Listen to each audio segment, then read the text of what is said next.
hari ingingo yemera ko muri ADN bashaka kubaka mu buryo bw'imikinire no muri identité cyangwa se imimerere y'abakinnyi bashaka afulingamo neza 100% Youssou Diagne. Ariko ikibazo cy'amafaranga yaciye kitabafavorizaga kumukipinga, bafashe option B icyo kive mu nzira.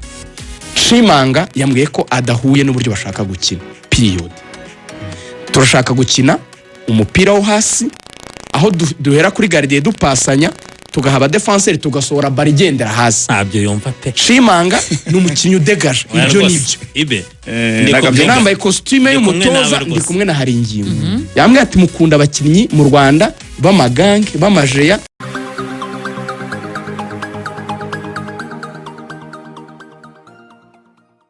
Ingingo yambwiye ngo ibyo uvuga turabyemeranya, twagombaga kugumana Youssou, ariko Youssou Diagne twamubwiye ko agomba kuguma mu Rwanda kugera ku itariki 10 kugira ngo dukore ibiganiro nawe.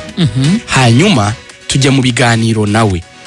Ajawe ni umugabo wabazanye amukuye mu cyiciro cya kabiri muri Maroc, azana na bafolnganye bose, n'umugabo w'umunyarwanda wo muri Amerika, baramuzi umugabo muremure wirabura gutya. Yabasabye $30 by'amadolari. Rayon Sport ibabwira ko idafite ayo mafaranga. Yo ni 44 hafi. Rayon Sport ivuze ko idafite ayo mafaranga. Urumva habayemo gutuza ku ruhande rwa kampu y'umukinnyi kuko yumvaga bamukeneye no kurwa equipe. Rayon Sport ifata plan B kuko yumvaga ibyo bitari bakunde, itangira gushaka uyu kapiteni wa Chad ukina mu cyiciro cya kabiri muri Afrika y'Epfo. Uyu mukinnyi tumaze kugaruka Ibera amaze kuvuga, uyu musore Charles bamaze kumuganiriza, ibiganiro bamaze kubigeza ku musozo. Youssou Diagne abonye bongereye bakabange, abonye haguzwe umukinnyi wo mu magaju kandi ibiganiro by'uyu mukinnyi wo muri Afrika y'Epfo byari birangiye, nibwo yandikira ayibwira ko amafaranga aje yavuze ari menshi ariko ashobora kuba we yaganira nabo bakayagabanya. Bari bamaze kwikomitinga, nta kindi bari gukora ko bari bamaze kumvikana n'umukinnyi, bafata iyo shwa, bafata uwo mukinnyi wundi. So hari ingingo yemera ko muri ADN bashaka kubaka mu buryo bw'imikinire no muri identité cyangwa se imimerere y'abakinnyi bashaka afulingamo neza 100% Youssou Diagne. Ariko ikibazo cy'amafaranga yaciye kitabafavorizaga kumukipinga, bafashe option B icyo kive mu nzira. Chimanga yambwiye ko adahuye n'uburyo bashaka gukina period. Turashaka gukina umupira wo hasi aho duhera kuri gardien dupasanya tugahaba defenseur tugasohora barigendera hasi. Ntabyo yumva pe. Chimanga n'umukinyi udegaje ibyo nibyo. Ibe. Nambaye costume y'umutoza ndi kumwe na hari ingingo. Yambwiye ati mukunda abakinyi mu Rwanda b'amagange b'amajeya bibigango bijyagararo, ariko nimwumva coaching icyari cyo. Niba degaje nshaka ko dukinira hasi ntihahuza n'imikinire yacu, anatinya kubi. Ubwo rero mu byukuri nicyo ngicyo gitume batanduka, nta n'ikindi. So kuvuga ngo yarabahenze mu mafaranga, ni decision ya hari ingingo. Nagwa mu mikinire yanjye, ibyo nagende turazana ugwa mu mikinire yanjye. Ariko n'umukinnyi wa Dani Chimanga. Kuri Chimanga akantu kamwe riga nk'uganira wigendera. Uzi ko bura kuri match ya derby murabyo ko Chimanga abanjanyishemo na Youssou. Uzi ko Youssou nka kapiteni yifesingiye abatoza, abasaba ko yabanzanyamo na Emere. Ntitwatinde twigira imbere. Abakinnyi muri kubona abandi Rayon Sport iri kugura bavuga basa naho batazwi, hari inyungu challenges. Yamwe ati Youssou Diagne yavuye ni mu cyiciro cya kabiri muri Maroc. Uyu munsi muri kuvuga ngo yongererwe, nanjye nabishakaga, ariko sundi tuzanye ntavuye mu cyiciro cya kabiri muri Afrika y'Epfo, ni champion mbise. Kuki mujije umukinnyi utarakina mwaretse agakina tukareba urwego yakina? Ati yo leadership nayo ifite ntagakina muri equipe nationale, nyambaye mu bande ya equipe nationale. Yego igihugu cye ntigikomeye mu mupira ndabyemera, ariko ni murindire. Mugahenda kenshi Youssou Diagne yajyanye nakamubwiye Karikeza yagakoreye ntuza inkuru yatangaje ku Nyarwanda mu gitondo kare inkuru yankanguye. Nagize n'umwanya wo kuvugana na Karikeza. Youssou yashakaga rero cyane pe, yumvaga yiteguye no kugabanya zikagera kuri 20, ariko ipere yamaze kwishyura undi. Niki kiri gutuma rero Rayon Sport ubona iri kwitonda cyane muri ibi by'amatransfer? Namenye ko hari inama yahuje hari ingingo directeur technique wa Rayon Sport uriya mugabo bakuye muri Paris Saint-Germain y'abana ndetse na perezida wa Rayon Sport. Murenze yababwiye ko hari budget batagomba kurenza muri Rokritoma, anababwira n'imishahara batagomba kurenza abazakategoriza abakinnyi.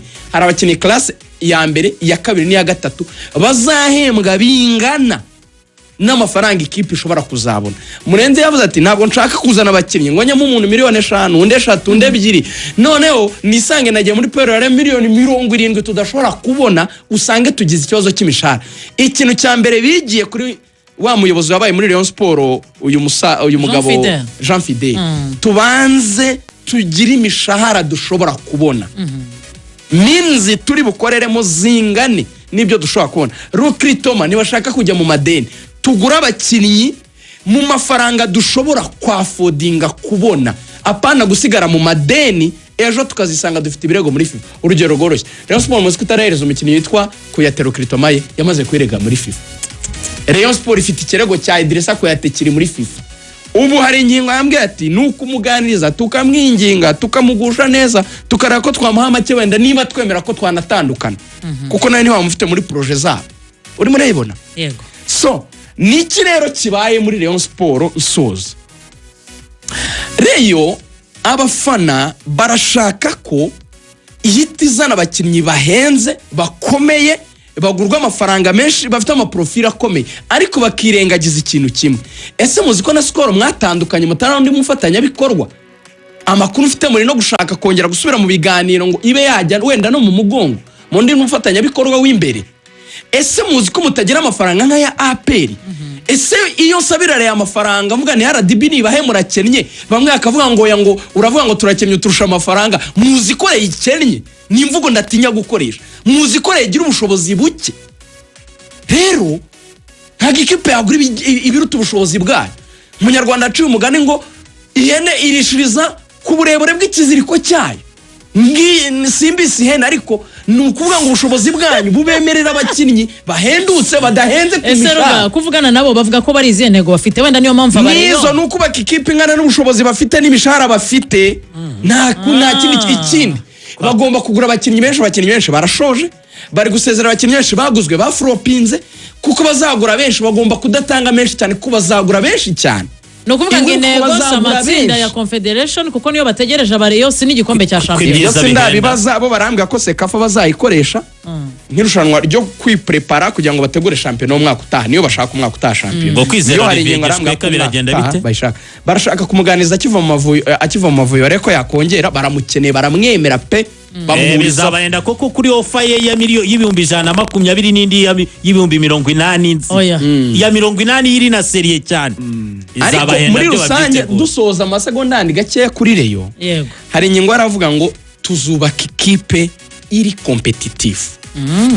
Hari ingingo yambwiye ngo Rugaju nk'umutoza hajya urabyumva kurusha hajyanya nzubaka ikipe ikomeye itagendeye ku maprofile manini ariko nziza ishyize hamwe iri sudi. Ati ngenzi ko tuzarivariza zahangana. Aravuga ati muduhe umwanya dukora ibintu kandi mureke kubanga abakinnyi n'amafrope ejo mutazasaba imbabazi ku maradiyo. Yambwiye atari abanyamakuru bavuga ibintu ejo bakazasaba imbabazi. Ati ndakugira inama nk'umuntu abaye umutoza ejo utazajya usaba imbabazi. Ariko nabari igihe biba ngombwa ko bazidusaba ko tugura abakinnyi bajya mu kibuga uzabanenga, ariko banza urindire Mercato irangire. Ayari ari muri Reyo nejo mfite icyo bita part 2. Reka dutari kubambarize project yaho zerekezani nuko dusoje urubuga rw'imikino rwo kuri wa gatatu. Turabashimiye umunsi mwiza, gahunda za Radio Rwanda zikomeze zibanogere. Ciao ciao.